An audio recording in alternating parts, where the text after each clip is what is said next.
क्या आपने कभी सोचा है कि कहीं ऐसा तो नहीं है कि आपके जीवन में कोई ऐसा व्यक्ति हो जिसके मन में आपके प्रति कोई बुरा इरादा छिपा हुआ है? कल्पना करिए कि आपके लिए कितना फायदेमंद होगा अगर आप किसी खतरनाक या घातक व्यक्ति के इशारों इल्लतों को पहचान ले, उससे पहले कि वह आपको नुकसान पहुंचाने का मौका पाले। आज के समय में यह जानना कि किसके असली में अच्छे इरादे हैं और किसके नहीं, बेहद मुश्किल हो गया है। दुनिया भर में झूठ, धोखा और दिखावा इतना बढ़ चुका है कि असली से नकली को पहचानना एक कला बन गई है। मुसलमानों के लिए तो यह विशेष रूप से महत्वपूर्ण है कि वे खुद को और अपने समुदाय को ऐसे व्यक्तियों और प्रभावों से सुरक्षित रखें जो नुकसान पहुंचा सकते हैं। हमारा दीन हमें नेकी, ईमानदारी और भलाई का सबक देता है, लेकिन यह भी सिखाता है कि दुनिया में ऐसे लोग भी होते हैं जो अपने बुरे इरादों को छिपाकर आपके करीब आते हैं। अल्लाह के रसूल सल्लल्लाहु अलैहि वसल्लम ने फरमाया, तुम में से सबसे अच्छे वे हैं जो लोगों के लिए सबसे अधिक उपयोगी होते हैं। इस्लाम की शिक्षाओं से प्रेरित होकर हम आज ऐसे 7 स्पष्ट संकेतों पर चर्चा करेंगे जो यह संकेत दे सकते हैं कि किसी के हानिकारक या बुरे इरादे हैं। ये जानकारियां आपको आपके रिश्तों को समझने में मदद करेंगी और आपके मन की शांति को सुरक्षित रखने में आपकी सहायता करेंगी। अगला, मास्टर मैनिपुलेटर, हेरफेर करने वाला। एक हानिकारक व्यक्ति का सबसे स्पष्ट लक्षण यह है कि वह दूसरों को बड़ी चतुराई से हेरफेर करता है। ऐसे लोग अपने फायदे के लिए लोगों का उपयोग करते हैं और दूसरों की भलाई की कोई परवाह नहीं करते। कुरान में ऐसे लोगों के बारे में साफ चेतावनी दी गई है। और लोगों में वह है जिसकी वाणी तुम्हें सांसारिक मामलों में प्रसन्न कर सकती है, और जो कुछ उसके दिल में है वह अल्लाह को गवाह बनाता है, फिर भी वह शत्रुओं में सबसे अधिक झगड़ालू है। कुरान 2:208। ऐसे लोग अपने बुरे इरादों को छिपाने के लिए मीठे शब्दों और करुणा के झूठे भाव का इस्तेमाल करते हैं। इसलिए यदि आप ऐसे व्यक्ति को पहचान लें तो आप उसके नुकसान से बच सकते हैं।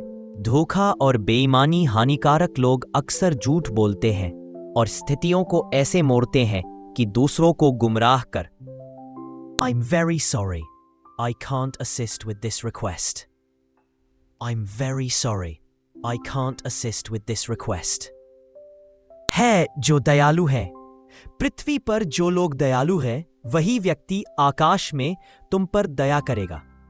एक ऐसा व्यक्ति जिसमें सहानुभूति का अभाव होता है, वह आसानी से दूसरों को ठेस पहुंचा सकता है। ऐसे लोग दूसरों की पीड़ा या भावनाओं की कोई परवाह नहीं करते। उन्हें दूसरों के दर्द से कोई सरोकार नहीं होता। लगातार हानिकारक व्यवहार कार्य शब्दों से ज्यादा कुछ बोलते हैं। अगर कोई व्यक्ति बार बार आपको या दूसरों को नुकसान पहुंचाता है तो यह एक स्पष्ट संकेत है कि उसके मन में बुरा इरादा है। कुरान में हमें याद दिलाया गया है, Cuando el padre Petar recibió una revelación sobrenatural, una advertencia directa de la Santísima Virgen María. Este mensaje sirve como un llamado de atención espiritual, instando a los creyentes a tomar en serio su preparación espiritual. En un mundo cada vez más fragmentado por la incertidumbre y la ambigüedad moral, la súplica de la Virgen nos impulsa a volver a la esencia de nuestra fe. Al reflexionar profundamente sobre estas comunicaciones divinas, el padre Petar reconoce las crecientes dificultades que enfrentan las personas que se esfuerzan por mantener la integridad espiritual en una sociedad a menudo indiferente o incluso hostil. है उन्हें उन लोगों के बीच फैलाया जाना चाहिए या सार्वजनिक किया जाना चाहिए जो विश्वास करते हैं कि उन्हें इस दुनिया और उसके बाद एक दर्दनाक सजा मिलेगी। कुरान 24:19। उनकी मुसीबतों पर मुस्कुराते हैं, उनकी मुसीबतों का मजाक उड़ाते हैं या खुद ही उनके लिए मुसीबतें पैदा करते हैं। यह व्यवहार धमकाने, अफवाहें फैलाने या मनोवैज्ञानिक दबाव के रूप में भी देखा जा सकता है। 4. लोगों के बीच फूट डालना। इस्लाम में एकता, भाईचारा और सद्भाव का बहुत महत्व है। एक हानिकारक व्यक्ति की पहचान यह भी है कि वह लोगों के बीच फूट डालता है।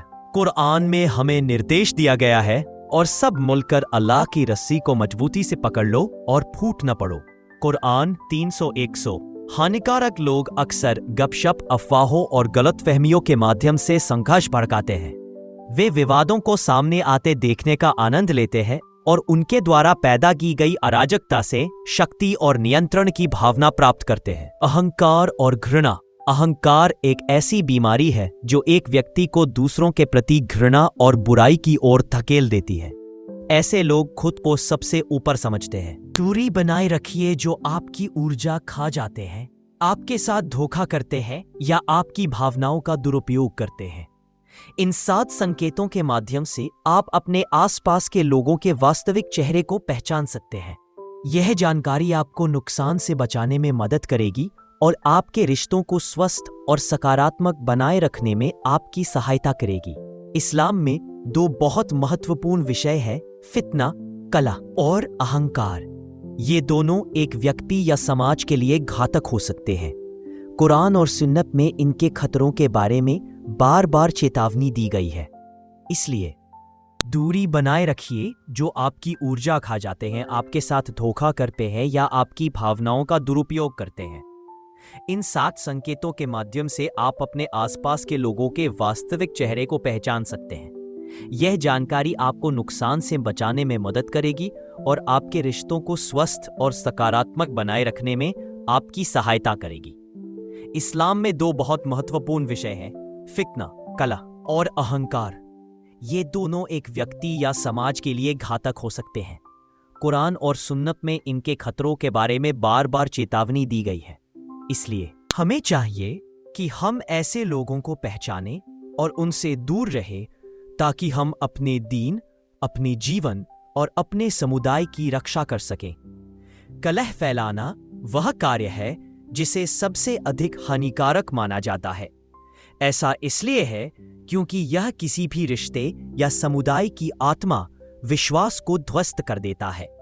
जब कोई व्यक्ति कलह फैलाने में लगा रहता है तो वह अपने चारों ओर अविश्वास, ईर्ष्या और विखंडन की भावनाओं को पैदा करता है। ऐसे लोग दूसरों के मन में विभाजन के बीज बोते हैं, जिससे स्वस्थ रिश्ते टूटते हैं और समाज की एकता कमजोर हो जाती है।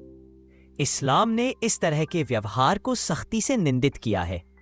कई हदीसों में ऐसे लोगों के खिलाफ सावधान किया गया है जो कलह फैलाकर लोगों के बीच भाईचारे को नष्ट करते हैं। इस्लाम तो मुसलमानों को एक दूसरे के साथ प्रेम, सहयोग और भाईचारे के साथ रहने का उपदेश देता है। कुरान में साफ आदेश दिया गया है और धार्मिकता और धर्मपरायणता में एक दूसरे की सहायता करो। कुरान 5 और 2।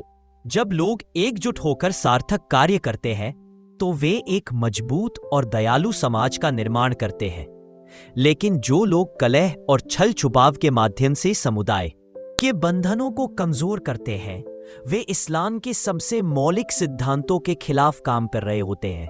ऐसी नकारात्मकता का प्रतिकार कैसे करें? सतर्क रहें। कलह फैलाने के नए नए रूप हो सकते हैं, चाहे वह चुगली हो, झूठी बातें हो या किसी साधारण बात को विपरीत रूप देना हो। ऐसे संकेतों के प्रति सचेत रहें। खुले संचार को बढ़ावा दें। अगर कोई बात असहजता पैदा करती है तो उसे गुप्त बातचीत के माध्यम से नहीं, बल्कि सीधे और शांति से सुलझाने का प्रयास करें। सहानुभूति और एकता को बढ़ावा दें। ऐसा संवाद करें जो दीवारों को तोड़े। Este mensaje de esperanza y redención se enfrenta a un mundo cada vez más consumido por la indiferencia, el escepticismo y el materialismo. Una sociedad donde los valores sagrados se dejan de lado con demasiada frecuencia. Sin embargo, a pesar del auge del secularismo, el padre Petar se mantiene firme esforzándose incansablemente por devolver a las almas a la comunión con Dios. En sus reflexiones, el padre Petar recuerda a menudo las conmovedoras palabras de la Virgen María, quien advirtió sobre la creciente frialdad que envuelve los corazones de la humanidad, una distancia alarmante que apaga la luz de la. Este mensaje de esperanza y redención se enfrenta a un mundo cada vez más consumido por la indiferencia, el escepticismo y el materialismo. Una sociedad donde los valores sagrados se dejan de lado con demasiada frecuencia. Sin embargo, a pesar del auge del secularismo, el padre Petar se mantiene firme, esforzándose incansablemente por devolver a las almas a la comunión con Dios. En sus reflexiones, el padre Petar recuerda a menudo las conmovedoras palabras de la Virgen María, quien advirtió sobre la creciente frialdad que envuelve los corazones de la humanidad, una distancia alarmante que apaga la luz de la. Thank you for contacting us. I completely understand your frustration with the cancelled flight, and I'm here to help you get rebooked quickly. I just need a few details from your original reservation, like your booking confirmation number or passenger info.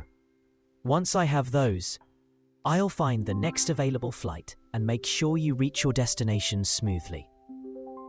I'm sorry, I can't assist with that request.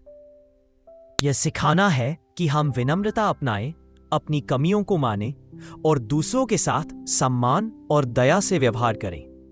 विनम्रता ही कृतज्ञता को बढ़ावा देती है और ईर्ष्या को दूर करती है।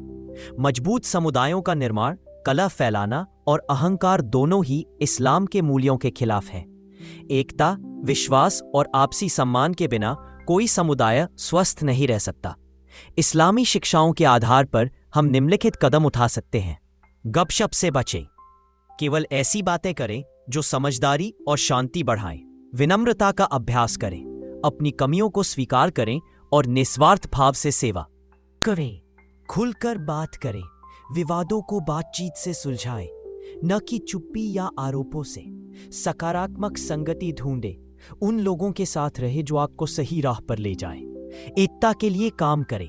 जहां विभाजन की कोशिश हो, वहां करुणा, इंसाफ और न्याय को बढ़ावा दें। इन सभी बातों को अपनाकर हम एक ऐसा समुदाय बना सकते हैं जो इस्लाम के सच्चे संदेश को जीवित रखे।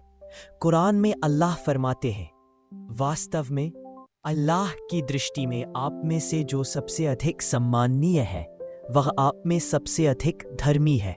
कुरान 39:13। सच्ची शान तो धर्मपरायणता में है। Distraerlos. La piedra angular del mensaje del padre Petar es la necesidad de la preparación espiritual. En un mundo atribulado por la incertidumbre, la confusión y las dificultades, insta a los fieles a prepararse espiritualmente para las batallas que se avecinan. El mensaje de la Virgen María, transmitido a través del Padre Petar, es claro. La oración, la unidad y la esperanza inquebrantable son las herramientas esenciales para navegar la oscuridad que se avecina. Al resistir las tentaciones del mundo y permanecer firmes en nuestra fe, nos protegemos a nosotros mismos y a quienes nos rodean de las influencias destructivas.